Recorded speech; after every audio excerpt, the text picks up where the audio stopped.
So I've done it. I've watched the first 3 episodes of The Wheel of Time. It's amazing. Okay. It's just still overwhelming that this happened.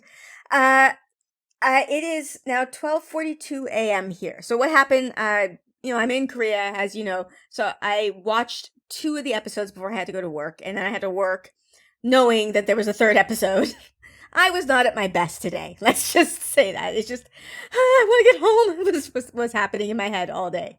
But yeah, so I've just finished watching the final episode, and what I thought I would do, I'm gonna, there's gonna be more videos coming out, but right now what I'm gonna do, I'll let you know what happened. I filmed myself watching each of the episodes, like kind of reaction style, but most of the time I was just staring at the screen, like wide-eyed. That was pretty much it.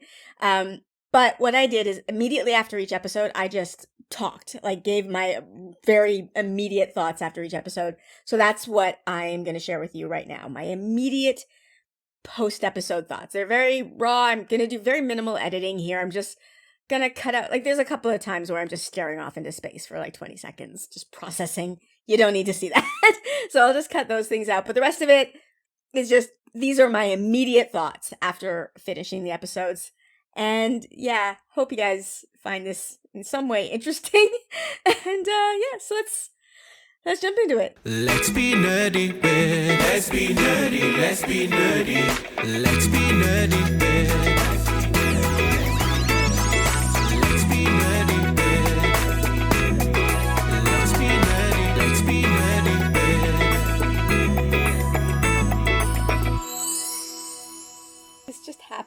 This just happened. I just watched episode 1 of The Wheel of Time. I'm a little overwhelmed. I don't know if I can be articulate. I'm a little overwhelmed.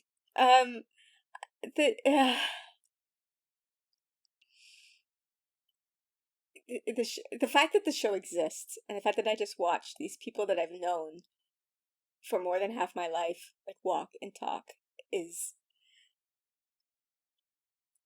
I'm literally, I'm overwhelmed by that. I do have thoughts about the episode. We got land butt right away. Egwene and Rand, like, were kissing and had chemistry. Nynaeve knows she can channel, but Nynaeve got dragged off by her braid. I mean, we know that stuff's gonna happen. Yeah. Okay. I'm making predictions, making connections in my mind to things that happen later. Which I will talk about, I guess, later. Maybe, like, Egwene, she doesn't see Egwene until the tower. Like, maybe that's why Egwene was so emotional when she saw her, because she thought she was dead. In that teaser. Sorry. Okay. I said this on my live stream today. I saw an alert come up on my Discord where someone said something about pacing, and I immediately just muted that channel because I didn't want to hear anybody's thoughts. That is my only criticism about this first episode, the pacing. Again, though, like I said in my Nynaeve teaser or clip reaction, I think that's a pilot thing. Like, I don't know that there's another way to have done it. And a lot of pilots have this feeling of just, they have to establish things, but things have to also move. You have to get to the interesting part. You can't just spend all the time establishing things. So a lot of, like, for me, there were pacing where things felt like they stayed too long in some moments and then rushed through other moments. Like, they rushed to get them to leave, and that feels like that should have taken longer. But also, what could they have done to make it take longer? Like, we would have just had a very long conversation. We don't want to see that. But then we stayed in moments like the dancing for a really long time. I mean, not that long. There's a siren going by. I'm sorry if you can hear it. There's pacing issues. But you can probably hear it now. It's getting louder. Doppler effect. Sorry, the tears are going away as I'm thinking through things. I don't know that there's a way to have fixed the pacing. Again, not a writer, I don't know how I would have done it. But that is literally my only criticism, is the pacing. And I do think that the issues with pacing are symptoms of the fact that this is a pilot. And they have to establish things, but they also have to get things moving. So there just felt like a lot of things felt like hurry up, stop, hurry up, stop, hurry up, stop. There was a lot of that. Like it didn't feel like it was consistent pacing. That's it. Yeah. R.I.P.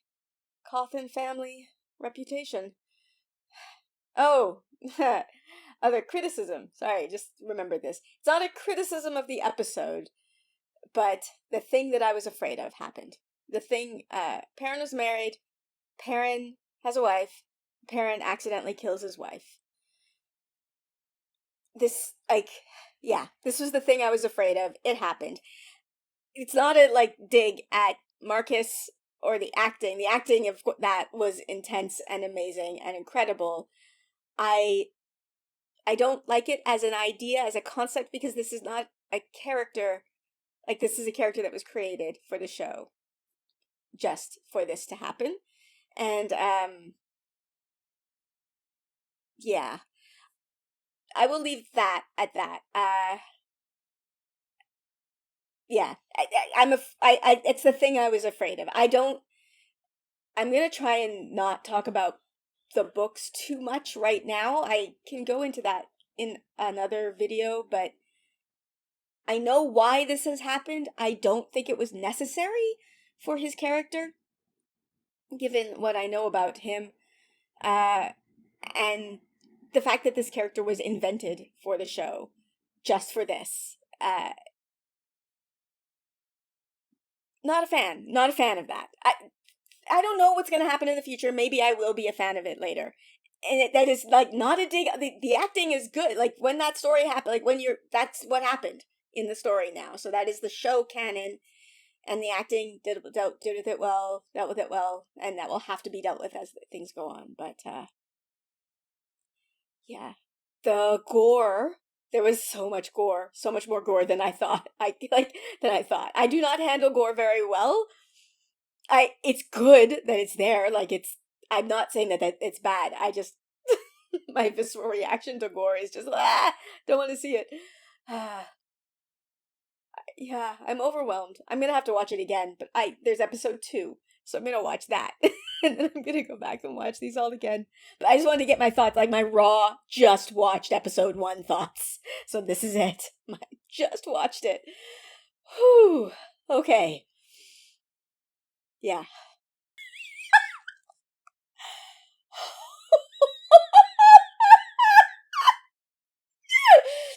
Oh!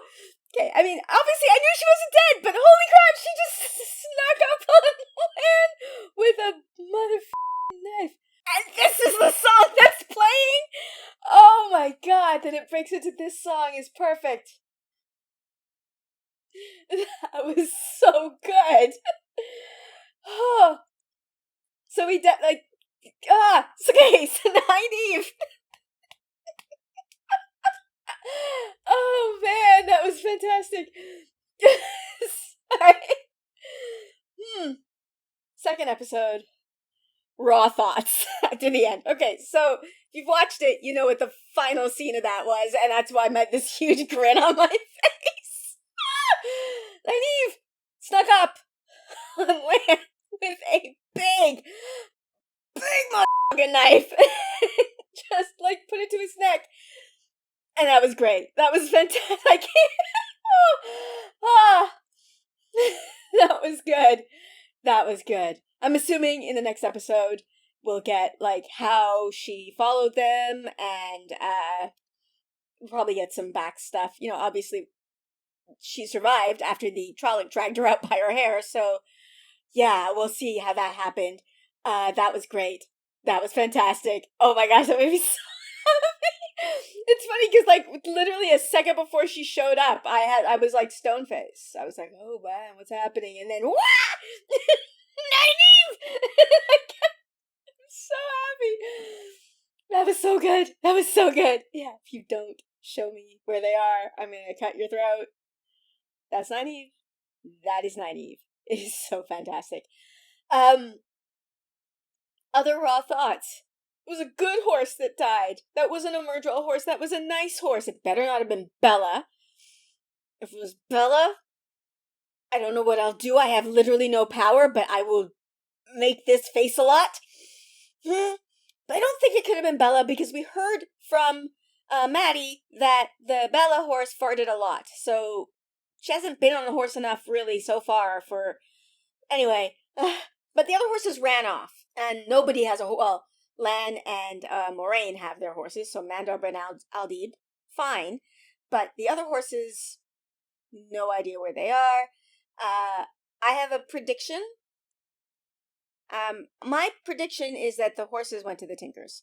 And, like, the Tinkers found them, basically. And then when Perrin and Egwene meet up with the Tinkers, they will find their horses.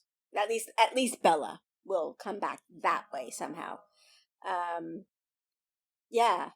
Other thoughts? Matt? Matt! Matt! Why? Like, there are things in the books that are irritating. And I don't mean that in a bad way. Like, what the characters are doing is supposed to be dumb. And you're supposed to be like, why are you doing this? It's more irritating, actually, because in this case, I mean, it's, the three boys didn't run off. Matt went off by himself and picked up a knife. And why? I mean, we know why, the backstory, but it's just, did you not hear Lan touch nothing?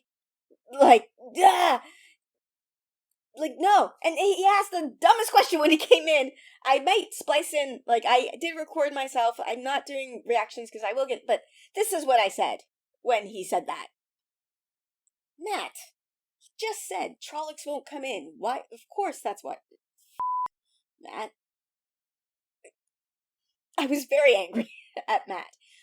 The other thing that I found more irritating this time, I find Rand's, like, attempt to dissuade Egwene in the books irritating. It's more irritating when you're seeing it. Like, I was like, shut up, Rand. She's not doing it to you. I know it hurts you, but, like, I get it. I get the pain that you're feeling, but she's not doing it to you. So, he's reacting out of emotion, but it's still very irritating. And I don't think it's not meant to be. Like, I don't mean that as this is bad writing or bad acting or whatever. It's just, it was coming across. Like, I think I was picking up what they were putting down, and it was more annoying in the show than I found it in the books. And I found it annoying in the books. Again, in a good way annoying. Like, just, she's allowed to want things that aren't you.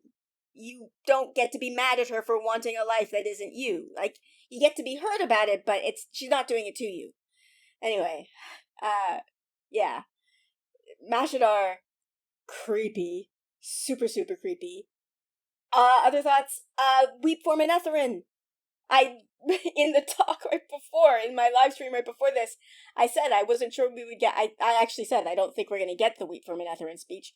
We got it. Like, a truncated version, but we got, like, the, whatever. It wasn't told, like, in a monologue to the city, or to the village, or whatever, but it was told, and I like that. I really liked the song.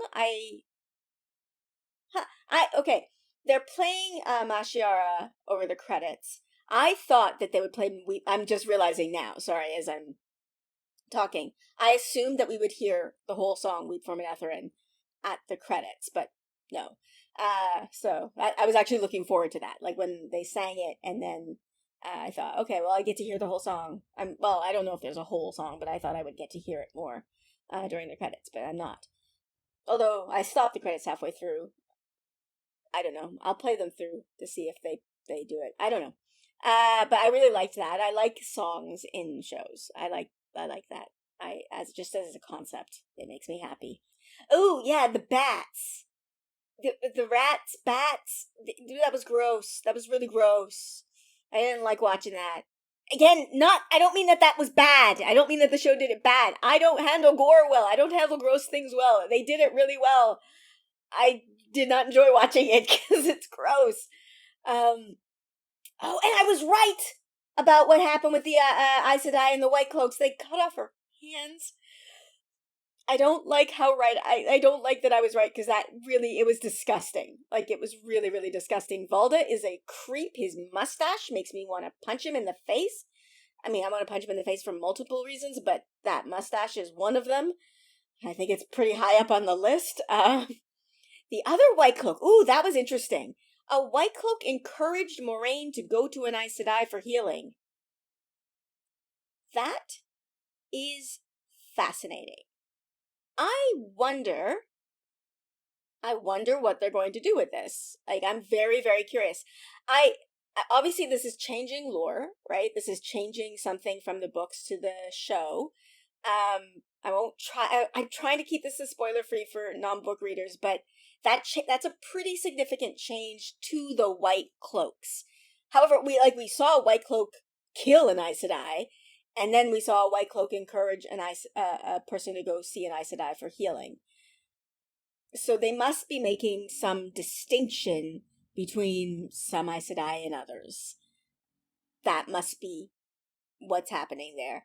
I don't know. I'm fascinated by that. And I have to say, like, I've said this before, I'm really, really intrigued. Like, I like that I don't know. That is interesting to me. I am, I mean, it's almost cliche in the community right now to say I'm seeing this as another turning of the wheel. And I also have said in some conversation, I'm probably going to be mixing and matching things in my head as to, oh, I like this from the show. Oh, I prefer this from the books. Right now, I don't know which I prefer, the White Cloaks in the books or the White Cloaks in the show. The White Cloaks in the show, like, a la Valda, much scarier. This other change, though, is interesting. I'm very intrigued to see where they go with it.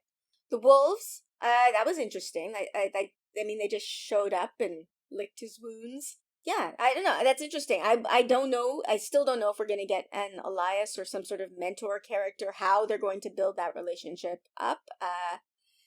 That is an intriguing... but it was interesting how they did that. I kept being like, Perrin, she can heal you. But Perrin doesn't talk. I actually like this. He is the least talkative one of the bunch.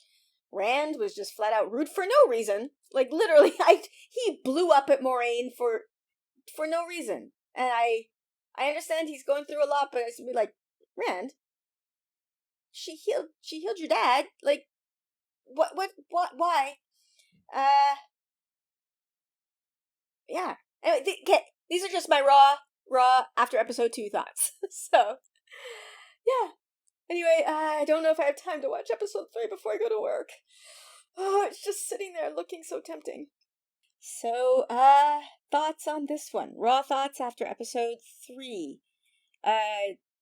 First thought literally that came to mind, the 12th one looked kind of ragged. Like, they're definitely, like, hippie. They all got dreads and, like, ragged dreads, like, not neat dreads. That was interesting. I think they had Isla give the greeting, not Rain, which might be I think they're leaning into the idea of matriarchy here, so that kind of makes sense for what they're leaning into, much more so than the books. Other things that happened, the wolves leading them to the 12th round, that's interesting. That's very interesting. The Nynaeve Lan build up, I'm enjoying that sort of a slow burn there that's happening. I mean, it's 3 episodes. It's not particularly slow, but I'm enjoying seeing that build up. The 12th one, I was wrong. The 12th one do not have Bella. I don't know how Bella's going to come back. She has to come back. Bella better come back.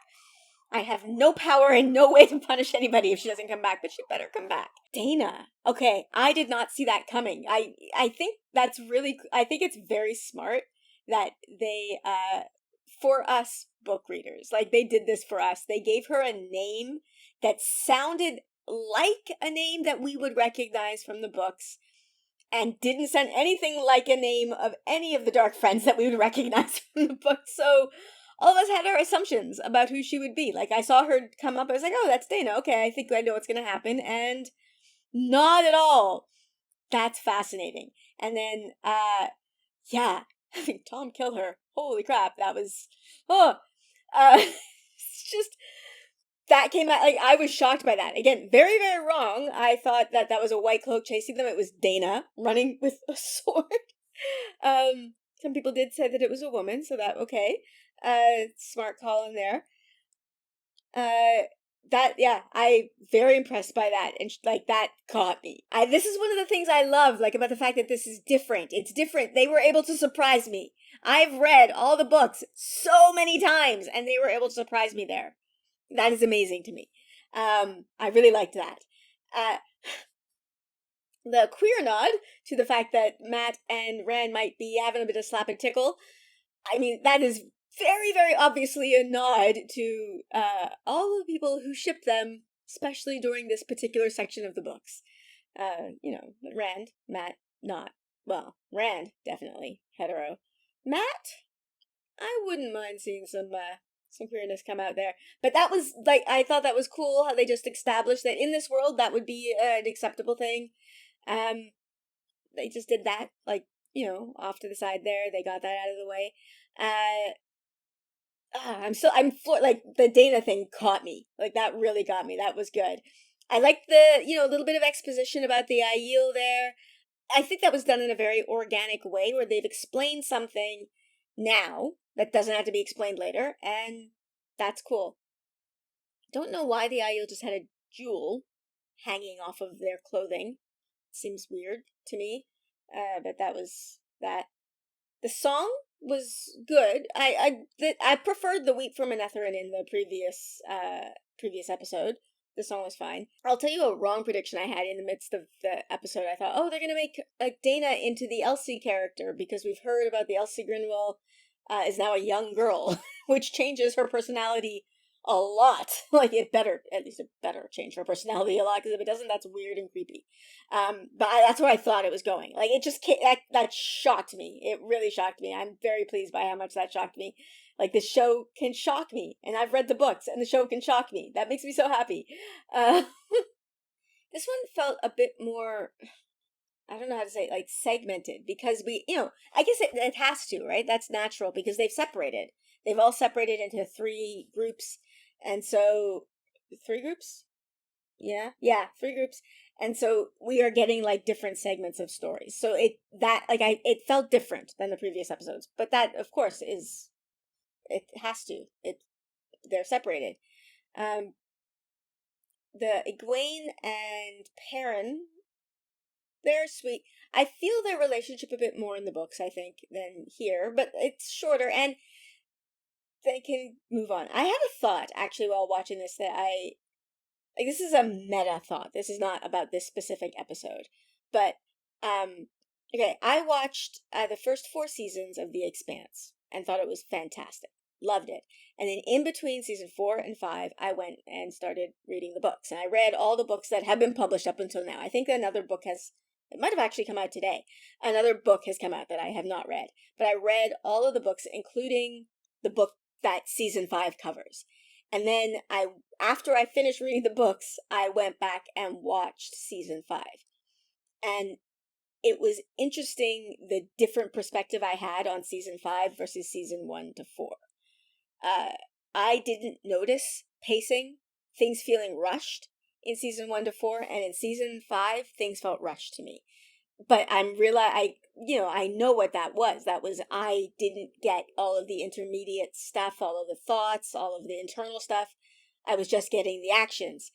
And I am feeling that a bit. I don't think there's any way around it. I think that that's just the fact. If you have, like, especially someone like me who has, like, 25 years of history with these characters and thinking about them and reading and knowing their thoughts, not getting their thoughts, and just seeing their actions, it can feel like, no, I want to be in their heads, but we can't be in their heads. So that is, it was an interesting experience in The Expanse, and I am just getting that from the beginning here. Just thought I'd put that out there. Other specific thoughts from this episode. Logain has shown up. He's entered the building. That Dana said that in her dream she sees the 5 of you. we are assuming that's the 4 Taviran, that, Egwene being included in the Taviran. The 5th one, I think some people, it might be Nynaeve, or it could be Fire Eyes himself. That could be the 5th one. Or it could be Logain. They could be including Logain in the mix and still having him be a potential dragon, just to throw people off a bit. I don't know. I honestly don't know. I have no clue. I love that I don't know. It's so fun. It's so fun. I know the destination, I just don't know the stops along the way, and I love that. Okay, so anyway, those are my raw thoughts after watching episode 3. I will go back and I'm gonna watch them again, so I'll give more thoughts after that. But yeah. Anyway, that's it. Those are my thoughts right after the episodes. I'm gonna watch them again multiple times, I'm sure, as I'm sure most of you will as well. And yeah. I can't believe this. I can't believe this day came. It's still shocking to me that I'm alive to have seen this. But okay, I'll end this here. Subscribe, join my Discord, check out my Patreon, and I'll see you next time. Bye.